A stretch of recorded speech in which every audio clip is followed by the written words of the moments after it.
Boa noite, sou o Dr. Ricardo, sou o presidente da Comissão de Direito Médico da OAB Taguatinga.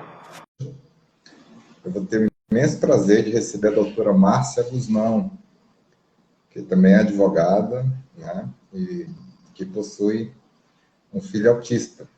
Né? Nós vamos falar um pouquinho do que é o autismo. Esse mês agora, né, agora abril, foi um mês, né, de comemoração às pessoas com autismo.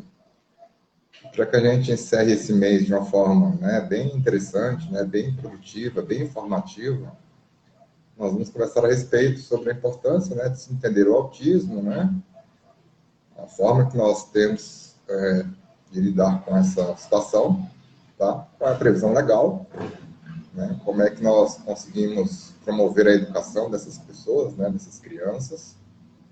Enfim, a gente vai fazer um apanhado geral, né, do que é o autismo. A doutora Márcia já se encontra, né, na sala. Dou as boas-vindas, boa noite para ela, seja bem-vinda. Boa noite, doutor Ricardo. E Obrigada, aí é eu um já vou prazer. falar um pouquinho de você, né, antes de começar, e aí depois a gente já pode começar, tá bem? Uhum. Ok? Fica à Podemos? vontade. Fica à vontade. Primeiramente, boa noite. Para mim é um prazer estar aqui compartilhando um pouco do meu conhecimento. Como mãe, agora profissional da advocacia. Eu tenho um filho de 20 anos, ele foi diagnosticado, a suspeita de autismo foi por volta dos 6 anos de idade, e da minha parte não houve aceitação, confesso. E aí depois, com 15 anos, a gente aceitou, a gente atendeu ao diagnóstico. Mas o fato da gente não aceitar não foi motivo para a gente não buscar a melhora dele. A gente não aceitou mesmo, foi a condição. Mas a gente entendia que ele tinha uma limitação e a gente foi atrás do que a gente podia fazer. Mas aceitar é Entendi. difícil. Tá, então assim, vamos por partes, né? O que é o autismo? Bom, O que você define como autismo, né? O que a ciência, primeiramente, o que a medicina define, uhum, entende como autismo? uhum. Bom, a questão do autismo, né? A primeira coisa que a gente precisa deixar claro é que o transtorno do espectro autista não se trata de uma doença, né? Muitas mães, às vezes, eu já ouvi relato de mães que a própria família, às vezes os coleguinhas, né, tratam o autista como uma doença. Não se trata de uma doença, né? Também não é uma condição neurológica ou uma condição genética. Não se trata disso, né? O autismo, ele é um transtorno que causa uma forma de desregulação do comportamento do indivíduo, né? Caracterizado pelo quê? Por alterações no neurodesenvolvimento que causam, especialmente, né, 3 situações. Então, assim, esse transtorno, ele acaba comprometendo esse indivíduo nas suas relações interpessoais, né? Esse indivíduo tem ele encontra dificuldades de socialização e de comunicação, né, principalmente na fala, né? E essas dificuldades, elas se apresentam, né, e elas variam de acordo, né? Então, assim, a gente precisa levar em consideração essas dificuldades, elas vêm de acordo com a idade cronológica, com o nível de desenvolvimento desse indivíduo, né? Com relação ao isolamento, que é uma característica muito marcante da pessoa com autismo, né? Ela gosta de se isolar, uns em níveis mais profundos, outros em níveis não tão profundos assim, né? A questão do aprofundamento do isolamento está ligada à cognição desse indivíduo, né? Então, quanto menor a capacidade de compreensão que esse indivíduo tem, maior vai ser a propensão dele para o isolamento. Entendi. Então, dentro do autismo existem gradações, uns mais, outros menos. E isso vai trazer uma interferência no aprendizado cognitivo da pessoa. Isso, isso. Se for um autismo profundo, o aprendizado é reduzido. Entendi. Isso. E quanto maior essa dificuldade de compreensão que ele tem desse mundo externo e da sociedade no meio que ele está inserido, é maior a sua facilidade para ele se comunicar com as outras pessoas, né? Para ele se interagir socialmente. E assim, a grande questão que mais incomoda os pais, os familiares das pessoas com autismo, é porque assim, as causas não são conhecidas pela ciência. Né? Lá atrás tiveram alguns estudos, os estudos começaram como uma questão biológica, depois foi para outras questões. Né? Hoje, a ciência digamos assim, ela se baseia em duas possíveis situações. Ou é uma questão interna, intrauterina, ou uma questão externa. Entendi. Uma questão, talvez, que a mãe tenha passado por alguma situação, ou após o nascimento também, mas a ciência ainda não chegou a essa conclusão. Tá, e como é que os médicos, como é que a ciência consegue detectar essa variação de um autismo mais profundo, mais severo, para um autismo mais tranquilo, menos severo? Como é que se chega nesse... Quais são os testes, exames? Será que é feito algum tipo de exame psicológico, enfim, um exame médico mesmo? Como é que essa Ricardo, situação definida? Ó, uma pessoa X tem um autismo mais severo, a pessoa Y tem um autismo menos severo. Como é que se descobre isso? na questão de diagnóstico, funciona da seguinte forma. O autismo ele não tem um marcador biológico. Né? Não existe nenhum... o que existe são exames que às vezes, o profissional, a equipe multidisciplinar, né, solicita para ver se aquele atraso que aquela pessoa está tendo, se aquelas características que aquela pessoa está apresentando, se não é de alguma síndrome genética. Entendi. Os exames, eles são apenas para isso. Mas dizer assim, o autismo é mais a questão do diagnóstico do autismo é mais uma questão perceptiva, sensorial, comportamental, porque ela incide principalmente no comportamento do indivíduo, né? Tanto que não são todos os autistas que têm uma dificuldade severa no cognitivo, né? Mas Tá. a ciência mostra que 70% das pessoas com diagnóstico de autismo têm algum déficit cognitivo. Como é que E se supra trazendo como é que se supra esse déficit cognitivo? Quais são os equipe caminhos para se multidisciplinar, atenuar? Oi? por meio de uma equipe multidisciplinar. O diagnóstico, tudo começa assim. O diagnóstico, via de regra, ele se inicia ele se dá por volta de 3 anos de idade. Mas os pais costumam perceber que a criança não está se desenvolvendo, que a criança não se desenvolve como as demais, é intuitivo. Os pais percebem isso com muita facilidade, né? E assim, embora, igual eu falei, né, as características típicas, como o atraso da fala, movimentos estereotipados, né, apego à rotina, entre outros, que foi o que a gente acabou de falar, né, ele não trata não é uma fórmula matemática. Né? O autismo, infelizmente, a gente não tem como descobrir ou diagnosticar por meio de um exame, de um exame, por exemplo, de laboratório, ou por um exame físico, ou por uma ressonância. Então, é toda uma Porque trata de equipe voltada para isso. analisar e daí tirar o diagnóstico, né, Uhum. de qual é o grau de severidade do autismo daquela determinada pessoa, né? E Psicólogos, fonoaudiólogos, pedagogos. exatamente. A grande questão também, doutor Ricardo, quando eu escrevi o artigo sobre essa questão do autismo, sobre o diagnóstico da criança com autismo, eu percebi assim, que esse diagnóstico ele acarreta assim, mudanças significativas na forma de funcionar psíquica dos membros dessa família, né? É um trauma, assim, o que os pais, toda gestação, né? Os médicos falam isso, toda gestação, ela é sempre esperada que essa criança venha saudável, que essa criança não venha com nada que possa atrapalhar o desenvolvimento dela, que possa atrapalhar a vida dela, né? Então, assim, esse diagnóstico, na maioria dos casos, ele traz grandes reflexos nessa família, né?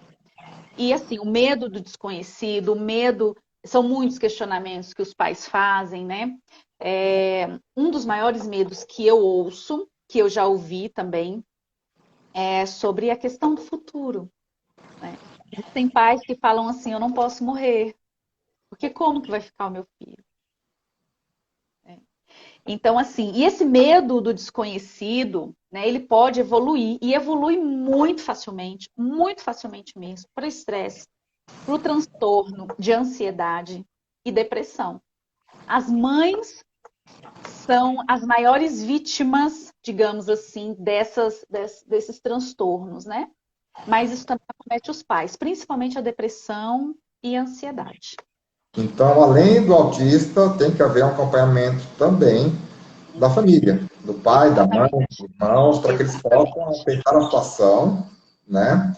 Entender a situação e achar o melhor caminho para aquela família, né? Cada caso é um caso. Entendi. Isso, exatamente.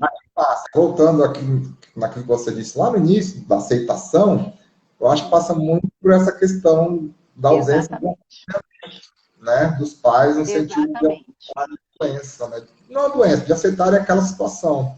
Isso. Você me falou que foi bem difícil no início. Como é que foi depois que você aceitou? Como é que você encarou a situação depois que caiu a ficha? Depois que cai a ficha, a gente tem que continuar lutando. A gente não perde as esperanças, a gente sabe da limitação, mas quando a criança, ela consegue, quando o jovem, quando o adolescente, ele consegue ter o apoio da família, ter o apoio do Estado, ter o apoio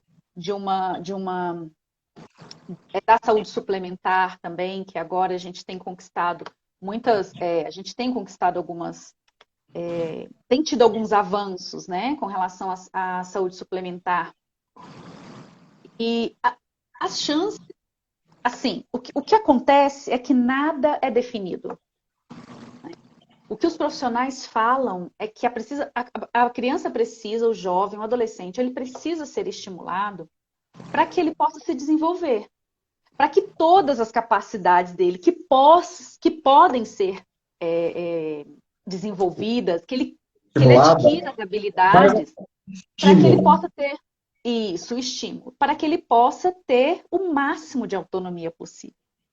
Porque é possível autistas dirigir, né? Eu conheço casos de autistas que dirigem, de autistas que têm negócios. Vai depender muito do quão isso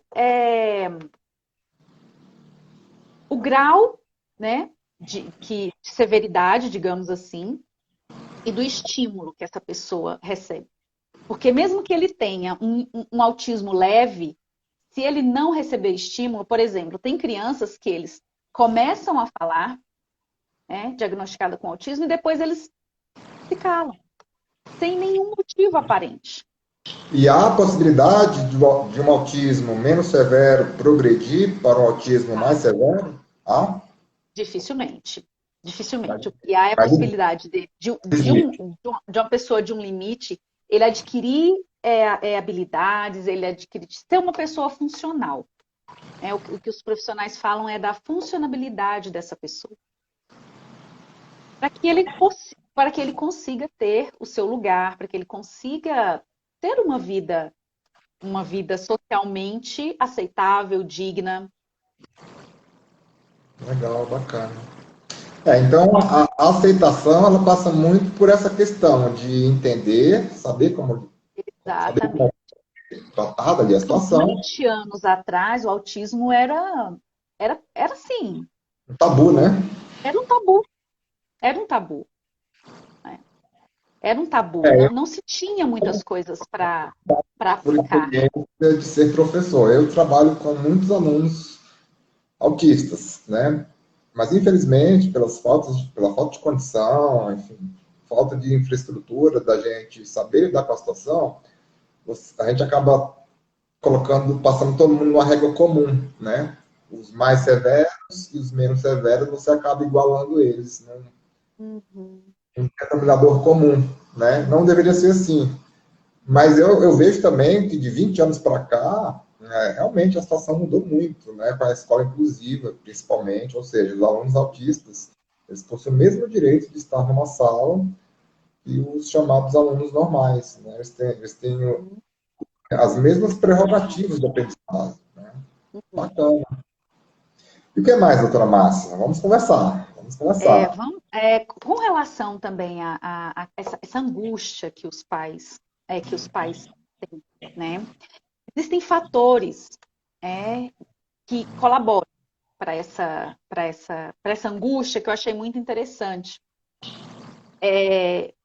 Porque os pais, digamos assim, que eles se desesperam. Eu estou falando como mãe de um autista. É desesperador às vezes, né?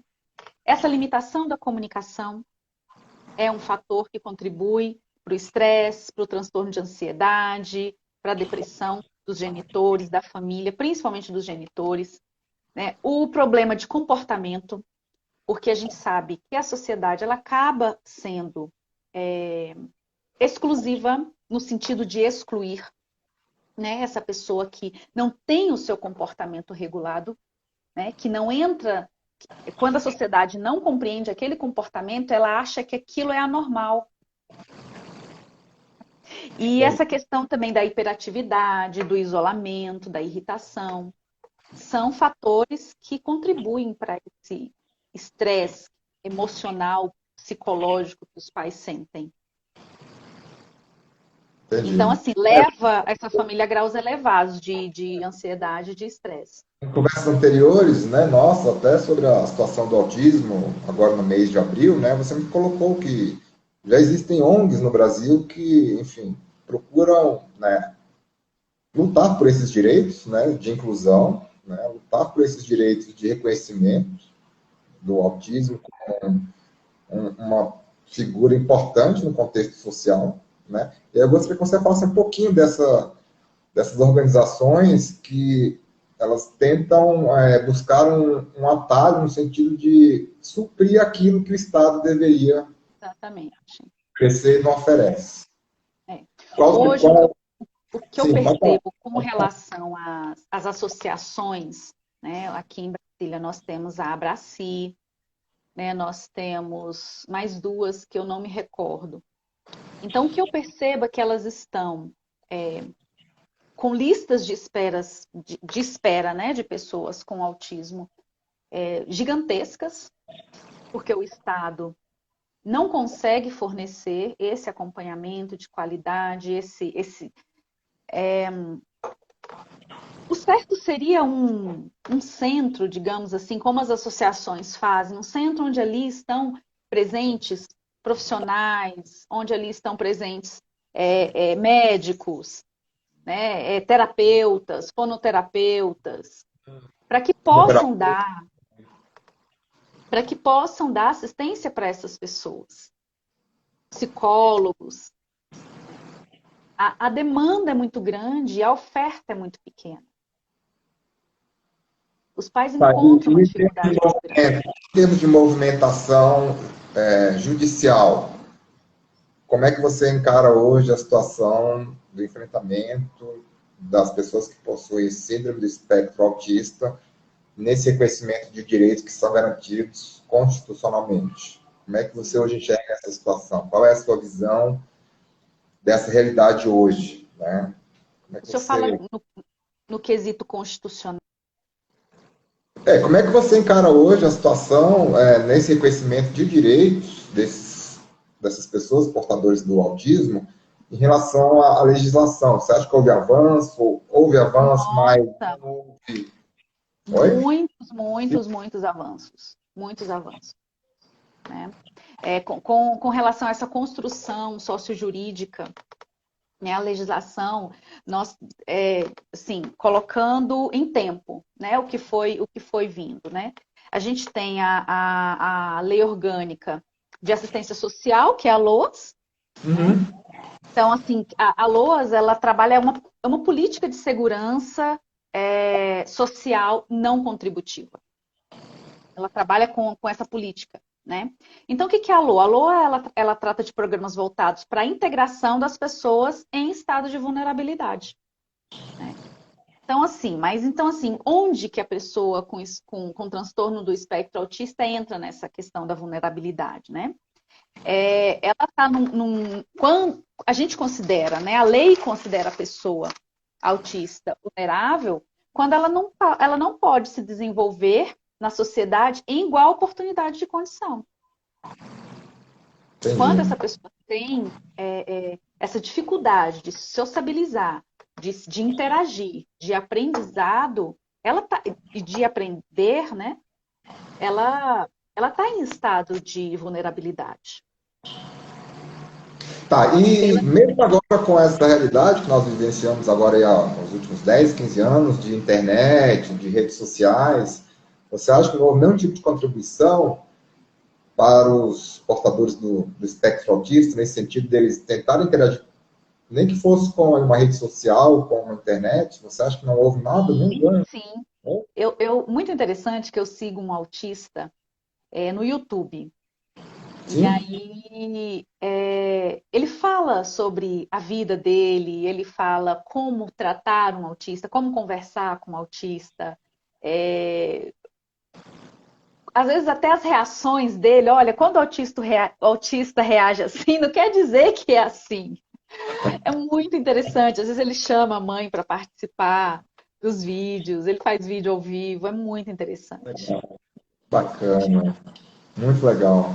E existem muitos autistas que têm canais, né, no YouTube, né, no Instagram, não é isso? A Existem. nossa sociedade tem evoluído bastante, né? Essa questão também das redes sociais, A elas reação dos autistas quando eles começam a interagir com as chamadas redes sociais? Você acha que é um ganho? Você acha que poderia ser usado isso até numa sala de aula, num centro, numa onda? Você acha que poderia ser usado? Doutor Ricardo, eu acredito que sim, porque toda interação é uma, é uma condição de sociabilização Positivo, né? dessa pessoa, né? Mas dependendo, por exemplo, do meu filho, eu preciso acompanhar, né? Entendi. Porque é aquela coisa, né? O autista, as pessoas confundem muito. Há 20 anos atrás, o autismo não era, né? O transtorno não era tão conhecido, então muitas crianças eram diagnosticadas apenas como deficiente intelectual. O tratamento para o autista é diferente de uma pessoa com deficiência intelectual. O autista, Mas, ele precisa de socializar. mas existe a necessidade de tomar medicação, dependendo do grau? Sim, dependendo, sim. Medicação o que é psiquiátrica, medicação antidepressiva, qual seria?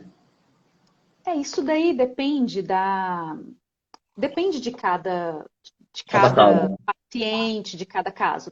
Depende, sim, se tiver um nível de ansiedade, mas o que é comum é eles serem medicados por causa assim, porque o autista, alguns, não são todos, mas essa questão da socialização dele, às vezes, o fato, por exemplo, a questão da ansiedade, o fato, por exemplo, dele não saber se comunicar.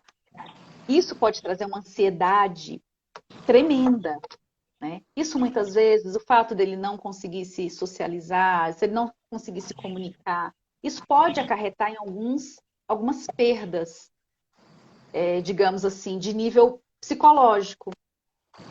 Entendi. Mas não E na por parte, causa e na dele, parte mas por física? causa da reação das pessoas que chegam até ele. Ou as pessoas às vezes não entendem, né? E na parte física, na parte corporal, quais são as principais reações que você observou em relação às pessoas portadoras do autismo, né? São as características, né, mais comuns são os movimentos repetitivos lá na infância, né? À medida que eles vão crescendo, né, com os estímulos, com a vinda daí da escola, alguns abandonam esses comportamentos estereotipados. Entendi. E o que caracteriza, né, a questão do comportamento, por exemplo, a dificuldade de se manter, de se mudar uma rotina, a dificuldade ai, me fugiu a palavra, de manter a rotina, a dificuldade de se Criar comunicar. hábitos, né? Criar hábitos. Não entendi, doutor. Criar hábitos, né? Determinados Isso. Eles são muito. Eles gostam de hábitos, eles são bem metódicos, hábitos regulares ou hábitos regulares. frequentes. Eles têm dificuldade. Se eles têm uma rotina, eles têm dificuldade de quebrar aquela rotina. Entendi. É muito comum, não são todos. Eu conheço a mãe de uma autista que ela é muito leve. Ela não tem nenhum déficit cognitivo, né? E assim, o transtorno do espectro autista, ele é mais comum nos meninos, mas as meninas Então também, mais frequente nos meninos. Eu não frequente nos sabia, meninos, mais frequente nos meninos. não sabia. E assim, e essa menina, qual era a dificuldade que ela tinha? De a questão do barulho é uma questão também muito, muito interessante para o autista. Às vezes, quando o autista, por exemplo, está no shopping, o Determinado tipo de barulho. barulho. Eu já percebi isso, né? Uma Não são questão, todos por exemplo, eles. meu filho não suportava. Hoje, com o estímulo que foi dado a ele, hoje ele escuta música no último volume e adora. Legal. Ele não suportava nenhum tipo de barulho.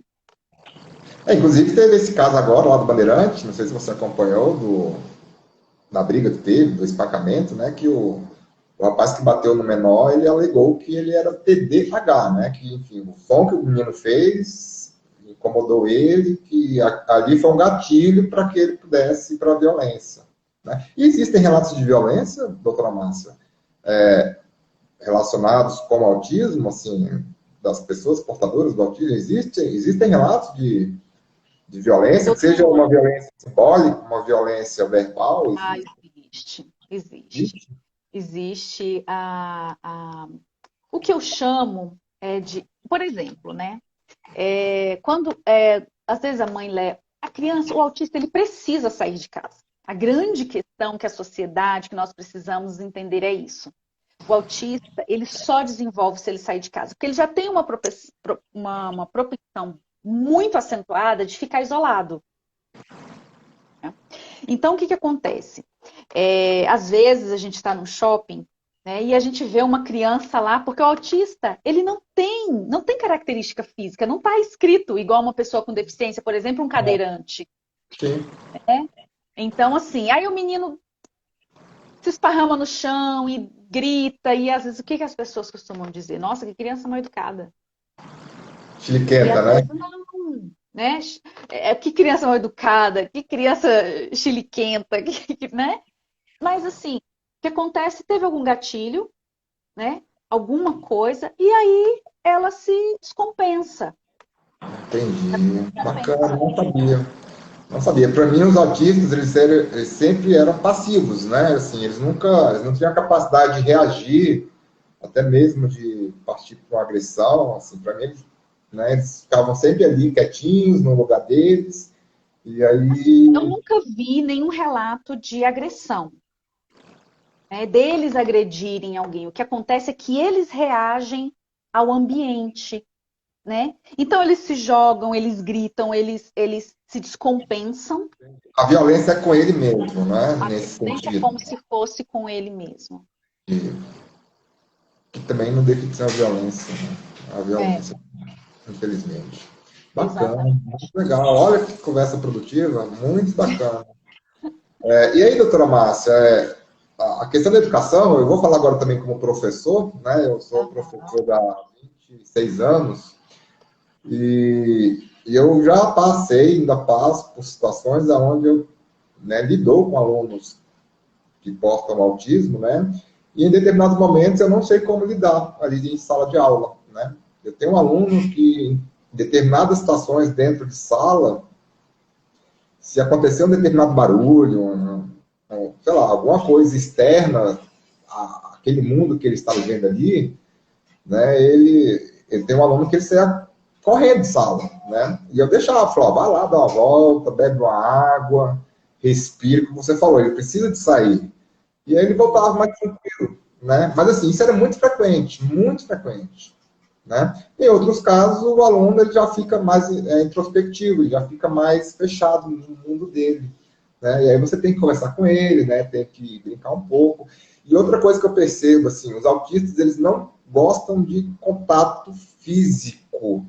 Exatamente. Procede isso, assim, você encostar num autista é você pedir para ir para briga com ele. Assim. Não admito. Pode chegar até uma distância. Agora, contato físico.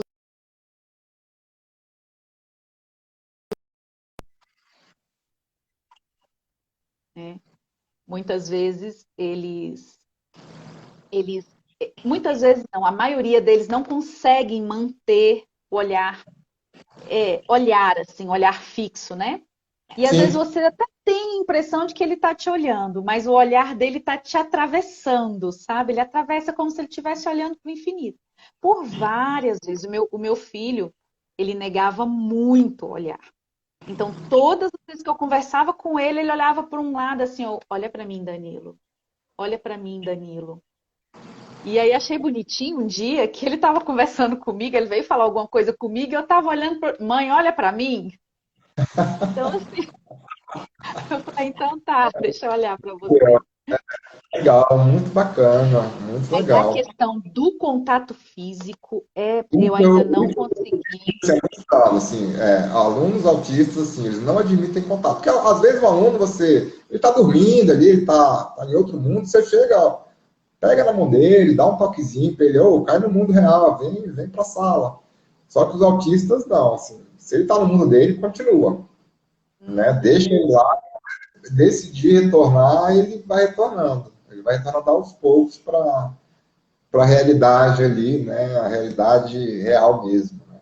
É bem legal. exatamente, E assim, é exatamente. uma dificuldade, eu vou falar como professor, é uma dificuldade muito grande, não vou negar, mas ao mesmo tempo também traz um reconforto muito bom também para quem trabalha. Eu acho que nessa troca, né, professor e aluno, os professores eles ganham muito, né, em saber lidar com a situação, por mais que ela seja difícil, por mais que ela seja ali complexa, quando você consegue, né, fazer com que aquele aluno ele pense e produza, nem que seja ali 2, 3, 4 linhas, já é um ganho, já é um ganho. Exatamente. Com Não, muito relação a essa questão, né, da escolarização da pessoa com o transtorno do espectro autista, né, a gente tem a questão da lei berenispiana. sim. A lei berenispiana, ela foi o marco legal. Um pouquinho dela para a gente, doutora Márcia. Ela foi o marco legal, né, que instituiu a política nacional dos direitos da pessoa com transtorno do espectro autista.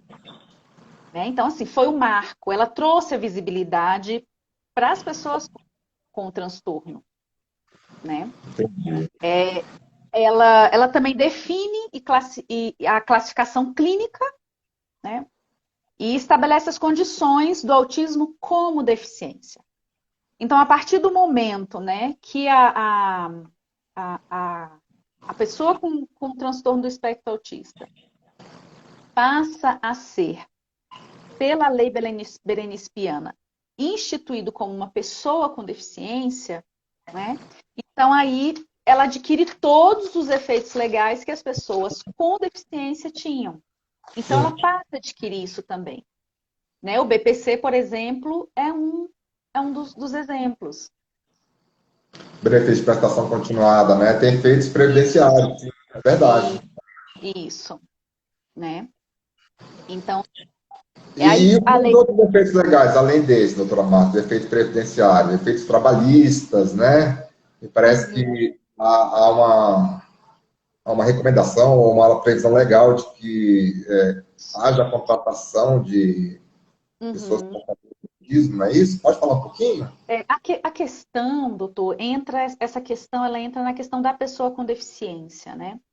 Sim, Então, quando o autista entra nessa classificação da pessoa com deficiência, então, como eu acabei de falar, né, para os efeitos legais, né?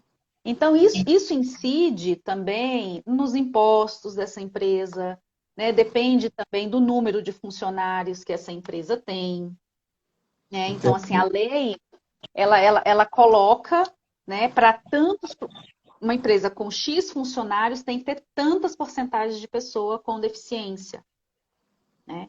É uma Isso é, reserva, isso é inclusão, assim, entendi. né? E, e aí o que acontece? A lei Berenice-Piana também, ela traz alguma coisa da lei de diretrizes básicas da educação, né? O que acontece? Ela que garante, essa lei ela garante aos estudantes com deficiência, né? É um atendimento proporcional às suas necessidades. E aí é onde os pais mais têm dificuldade, né? Então, assim, essa questão da adequação curricular, né?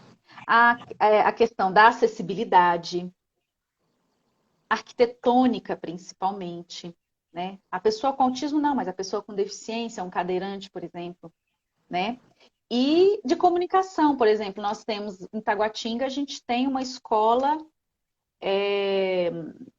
de línguas, né? Uma escola especialista em alunos que têm deficiência auditiva. Entendi. Isso é acessibilidade também, né? E tem uma coisa muito interessante também, que eu gosto muito, que é o artigo 3º parágrafo único da Lei Berenice-Piana, né? Que ela traz a figura do acompanhante especializado. O E o que acompanhante seria esse acompanhante? O que especializado, seria esse acompanhante quando, especializado? quando comprovada essa necessidade, o acompanhante especializado é um profissional que ele acompanha esse estudante em sala de aula, auxiliando o professor. É um professor auxiliar. Não se trata de monitor. Não é monitor. Porque a lei do monitor, o monitor ele tem na lei, ele tem outra, ele tem a demanda dele é outra. O monitor ele vem para auxiliar no transporte, na necessidade. A mobilidade, né? Entendi. Isso, mobilidade, né? Uma criança que, por exemplo, usa fraldas, né? Entendi. Agora, a questão do acompanhante especializado, para que seria, para que é, né? Esse acompanhante, né? Para que ajude esse autista a adquirir autonomia, para que lá na frente ele tenha autonomia e não precise disso mais. São todos os autistas? Não. A lei diz que se for, né, se for comprovada essa necessidade, ele tem direito, né? Aí ele assiste esse estudante nas suas atividades escolares e ele realiza, quando é imprescindível, essas mediações sociais. Entendi. No meu caso, como professor, nós temos o monitor. O acompanhante, não temos. O monitor ele está voltado justamente para essa questão de auxiliar no banheiro, auxiliar na locomoção dentro da escola. Se o aluno tem alguma dificuldade ali, né, física, ele auxilia. Na parte cognitiva, não. Infelizmente, ainda não temos, né? Porque ele não tem, o monitor não tem essa, digamos assim, ele não tem, ele não é competente para fazer as intervenções pedagógicas. O Você monitor ele acha não que, faz intervenção pedagógica. você acha que existe há material humano hoje para que o aluno portador de autismo ele possa ter esse acompanhante, essa pessoa específica para acompanhá-lo no dia a dia da escola, dos estímulos? Você acha que não há material disponível, não há também informação, né? Não há informação. Por quê? Porque a partir do momento que a gente entende que a lei ampara, e se o meu filho, se o seu filho, se o filho de quem quer que seja, está comprovado, né, a necessidade desse acompanhante, que pode ser um pedagogo, Sim. né, um profissional especializado, e assim, eu repito, o acompanhante, a lei diz que é um acompanhante para acompanhá-lo, não é a sala de recursos que eu estou falando. Né? A sala de recursos faz as adaptações. E em muitos casos, as adaptações, elas passam bem longe do ideal. Vamos ser sinceros. Elas passam bem longe do ideal. Porque você tem que... É quase que um trabalho ali sequencial. Você tem que, né, dar um olhar diferenciado para X alunos, né? Só que você não tem a infraestrutura necessária, pedagógica, física, para que possa focar na realidade daquele aluno, na necessidade daquele aluno. E aí você acaba passando a régua, você acaba tratando todos de uma maneira ali muito parecida. E isso eu penso que acaba atrapalhando, né, o desenvolvimento desse estímulo. Totalmente, doutor. Totalmente atrapalha demais o desenvolvimento. Porque cada ser humano é único. Mas já evoluiu, né? Alguma coisa, pelo menos alguns ganhos já temos, né? Não também chorar tanto. Coisa já ocorreu. Essa nossa conversa, essa nossa interação, eu acho que ela é muito interessante nesse sentido de colocar esse debate para o público, né? Eu acho que a nossa ela tem um papel de utilidade pública muito importante, porque nós estamos trazendo para a realidade jurídica, né? A legislação, né? O que tem que ser feito para que esses alunos portadores de necessidades, né, especiais, eu não vou colocar só o autismo, não, eu vou colocar, né, de uma maneira bem ampla. É um debate que serve para que chegue, que eu espero que chegue lá na frente, né, nas pessoas que realmente tomam as decisões, as políticas públicas, né? Vamos falar aqui de políticas públicas. Né? Exatamente. Uma das questões que nós devemos lutar, né, você, eu e outros, é no sentido de fazer realidade, tornar realidade as políticas públicas. As leis já existem. Exatamente. Né? As leis agora é colocar na prática. Exatamente. O que nós precisamos, o que eu percebo é essa questão, por exemplo, das informações, né, da informação. E muitas vezes os pais nem sabem, nem conhecem os direitos que os filhos têm. Não tem nem o diagnóstico, mas não tem nem o diagnóstico da realidade do filho dele. Essa é a verdade nua e crua. Né? Muitos pais, através da escola que eles conseguem, depois de 7, 8, 10, 12 anos, que eles conseguem ter um diagnóstico, né, psicológico, um diagnóstico neurológico do que o filho dele tem, para dali ele começar a se movimentar. Infelizmente. E aí o senhor pensa, quanto tempo esse indivíduo deixou de ser estimulado? Quantos estímulos ele deixou de receber? Quantas oportunidades ele perdeu? Por não ter um diagnóstico, por não ter essa assistência constitucional. A escola ela virou uma ponte, né, entre a família e as políticas públicas. Né? Uma ponte que ainda é muito mal construída, mas existe. Né? Agora o que a gente tem que fazer é melhorar essa ponte, né? Fazer essa ponte segura, né? Fazer essa ponte onde possa passar várias pessoas, né? E, como eu falei, volto a repetir, esse nosso encontro, essa nossa conversa, ela é justamente para que a gente possa ampliar o debate. Sim, né? E é necessário. É necessário. Encerrando agora, essa semana agora acaba, né? Acabou hoje. Estamos encerrando aí o mês, né? Que foi dedicado ao autismo, né? Mas é um debate que não acabou hoje, né? Nem vai acabar amanhã. Né? É um debate que vai continuar ainda aí por muitos e muitos, muitos. Principalmente na área da educação, doutor. Na área da Sim. educação, nós temos O bem, muito que evoluir ainda.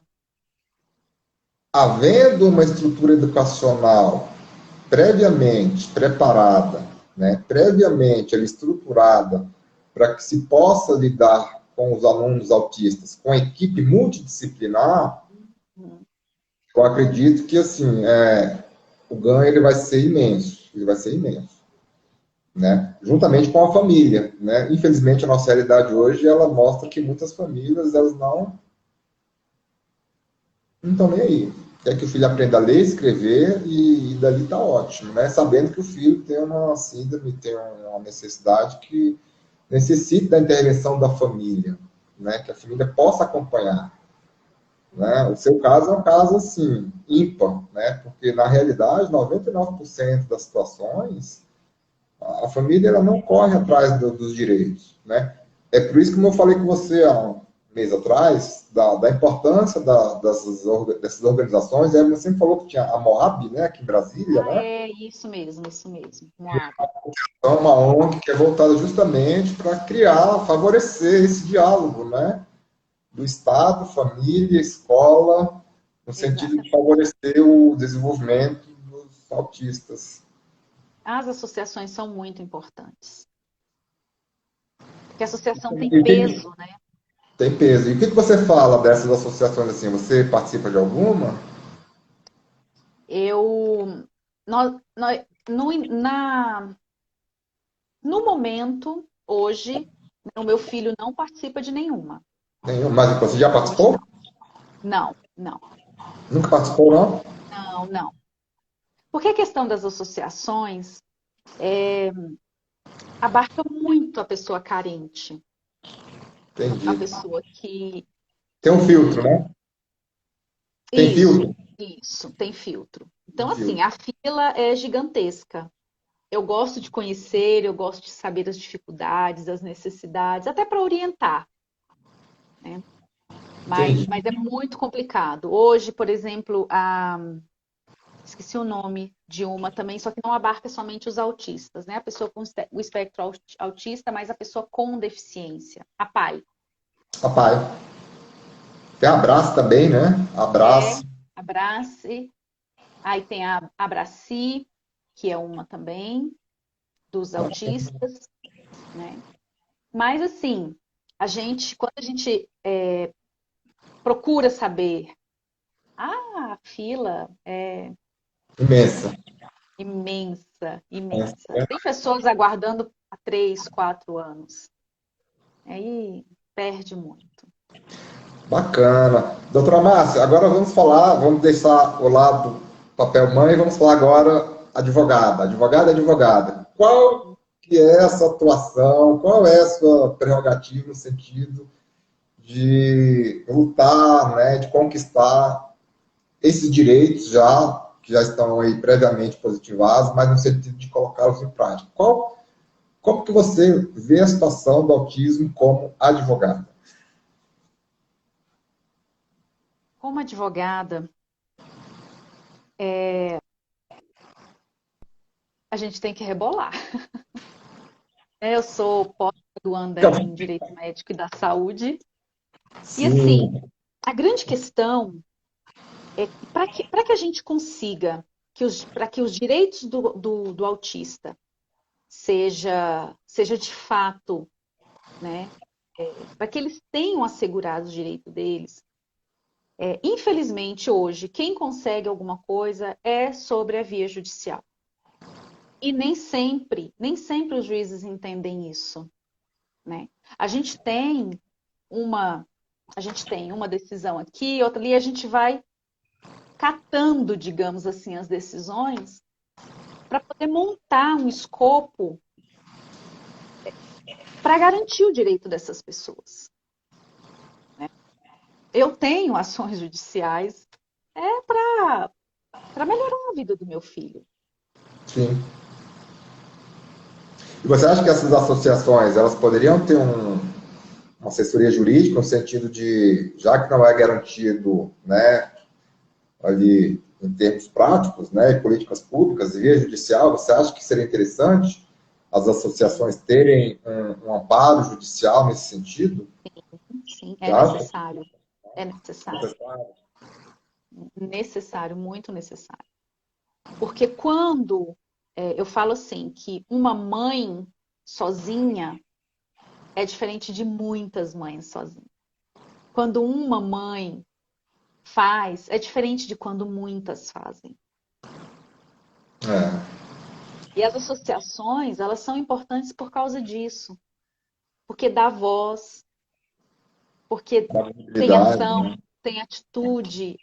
As portas se abrem com muito mais facilidade. Entendi. Né?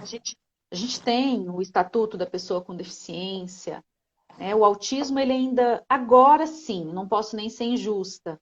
O autismo hoje, ele tem encontrado, depois da Berenice Piana, depois da Romeu Mion, né? Então, assim, eles conseguiram, né? Nós, como mães, a gente conseguiu encaixar os nossos filhos em algum lugar, legalmente, digamos assim. Bacana. Que bom. Tem Em a relação questão ao da. mundo, a nossa live já está quase no final, né? Aham. Vamos aqui nos encaminhar, né? Eu vou pedir só para você falar um pouquinho de como é que está a situação no autismo hoje, fora do Brasil. Você acha que o Brasil avançou, né? O Brasil ainda tem que avançar mais? Como é que você vê a situação, né, do autismo, né, em outros países? Ou se você É, acompanhou, mas não sei. infelizmente, se for comparar o nosso país, por exemplo, hoje a gente não sabe quantos autistas nós temos. Não Enquanto existe um nos outros número países Brasil, não existe. não Não existe. existe. Porque isso é feito por aquelas organizações, né, do governo, que fazem aqueles dados sociológicos. A Não existe um número, CIPTEA como não disse, preto, existe. Hoje mulheres. no nosso país não tem. Não tem, infelizmente. Nos outros países, sim.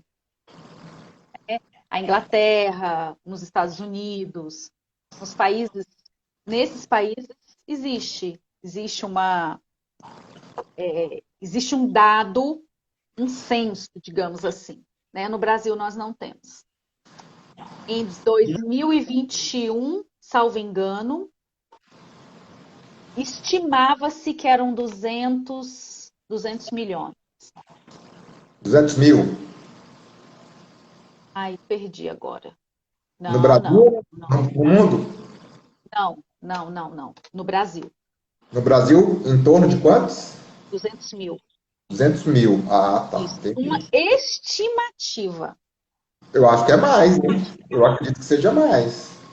A CIPTEA, uma também, que é a carteira, né, de identificação do autista, que depois, aqui em Brasília, eu ouvi, né, alguns comentários que era muito estigmatizante, né, e eu não vejo assim. Né. A CIPTEA, ela vem, que é a carteira de identificação do transtorno do espectro autista, ela vem para facilitar ainda mais, né? Então, assim, essa questão do conhecimento, doutor. Às vezes, quando a gente não conhece, por causa dessa questão da estigmatização, da questão da taxatividade, né? Ah, vai taxar meu filho, disso, daquilo. Não, mas quando eu tenho conhecimento de que o autismo não é doença, não importa o que o outro fala. Quando eu sei que essa carteirinha, né, quando o meu filho chegar em algum lugar e ele precisar de um atendimento prioritário, ele pode usar a carteirinha, ele vai ser respeitado. Sim. Então, a emissão da CIPTEA poderia ser uma forma Eu estou de de. boca, porque ainda o Brasil ainda não sabe quantas pessoas com um espectro Até o autista ano existem. passado, não. Até o ano passado, não. Nossa senhora, caiu o queixo, né? Não sabemos. Infelizmente. Não sabemos. Infelizmente. A gente pode começar um movimento, né? Pedindo aí um censo para saber quantas pessoas existem. Sim. E Até, detalhe, até por uma questão orçamentária, uma questão mesmo sim, de sim, é destinação de importantíssimo. né? Assim, tem que saber quantas pessoas que precisam para destinar verba para que possa ser feito aquilo que está na legislação. Porque só a letra, só a letra filha da lei, ela não ajuda Exatamente, nada. Se não botar a mão na massa, exatamente. pedir um censo, até as associações poderiam fazer isso, né? Mas teria que ser um censo oficial, né? Uma estatística É oficial. isso. Né? Nós não temos dados do IBGE, não temos nada, nada, nada. Nada, nada, nada. É uma vergonha para o Brasil. É uma vergonha. Vergonhoso, vergonhoso. Vergonha. Vergonhoso mesmo, vergonhoso. Felizmente. Doutora Márcia, o que mais você gostaria de falar? Um prazer estar aqui com você. Eu vou deixar agora aí esses minutinhos finais para você, né, falar o que você pensa, quais são os seus sonhos nessa realidade. Fica à vontade, tá bom? É, quando a gente fala de inclusão, eu sou apaixonada pelo tema da inclusão. Inclusão é diferente da inserção. O que eu vejo que os nossos filhos, não só as pessoas com autismo, mas a pessoa com qualquer deficiência, elas estão inseridas nas escolas, inseridas na sociedade. A inclusão é quando eu, dita normal, me preparo para receber uma pessoa com uma deficiência. Isso é inclusão. A inclusão vai acontecer quando as escolas se prepararem para receber a pessoa com deficiência. Porque o que acontece hoje no nosso contexto social é: eu tenho uma deficiência, eu preciso me adaptar a isso. Isso não é inclusão, isso é inserção. Bem diferente, muito Né? diferente. Então a gente precisa lutar por escolas e por uma sociedade inclusiva, onde eu aceito, onde eu entendo. Porque as pessoas com transtorno, elas são marginalizadas. E a pessoa com deficiência, ela é marginalizada por causa de falta disso, por causa dessa questão social. Né? E eu costumo trazer, sempre que eu falo sobre o tema da deficiência, que eu amo muito, é a questão, tem uma escritora que ela fala o seguinte: a deficiência, ela aumenta ou diminui a partir das dificuldades que essa pessoa vai ter, do grau de dificuldade que ela vai ter para ser inserida na sociedade. Então, se eu baixo essa dificuldade, essas barreiras arquitetônicas, atitudinais, né, as barreiras de acessibilidade, né, se eu diminuo isso, a deficiência vem para zero. Porque se eu tenho acesso à educação, se eu tenho acesso, se eu sou um cadeirante, eu tenho acesso, se eu tenho acesso a tudo, a minha deficiência não é tão significativa assim.